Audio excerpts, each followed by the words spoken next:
పశ్చిమ మధ్య నైరుతి బంగాళాఖాతంలో ఏర్పడిన తీవ్ర అల్పపీడనం సముద్రంలోనే క్రమంగా బలహీనపడనుందని వాతావరణ శాఖ తెలిపింది. మరో 24 గంటల్లో ఉత్తర కోస్తాలో చాలా చోట్ల, దక్షిణ కోస్తాలో కొన్ని చోట్ల వర్షాలు కురిసే అవకాశం ఉంది. ఉత్తర కోస్తాలో 45 నుంచి 50 కిలోమీటర్ల వేగంతో, దక్షిణ కోస్తాలో 35 నుంచి 45 కిలోమీటర్ల వేగంతో ఈదురుగాలులు వీస్తాయి. గడిచిన 24 గంటల్లో బొబ్బిలి, పార్వతీపురంలో 4 సెంటీమీటర్ల అత్యధిక వర్షపాతం నమోదైంది. 24 గంటల్లో 1-2 చోట్ల భారీ వర్షాలు ఆంధ్ర తీరానికి పడే అవకాశం ఉంది. అవి శ్రీకాకుళం జిల్లా, విజయనగరం, పార్వతీపురం మరియు దక్షిణ కోస్తాలో నెల్లూరు జిల్లా మీద భారీ వర్షం నమోదయ్యే అవకాశం ఉంది. గాలులు 45 నుండి 55 కిలోమీటర్లు, గస్టింగ్ టు 65 కిలోమీటర్ల వేగంతో ఉత్తర కోస్తా తీరం వెంబడి వీస్తాయి.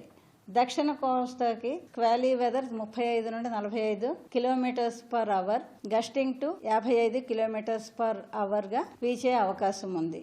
విశాఖపట్నం, కాకినాడ, నిజాంపట్నం, మచిలీపట్నం ఈ పోర్టులో 3వ నంబర్ ప్రమాద హెచ్చరిక కొనసాగుతోంది.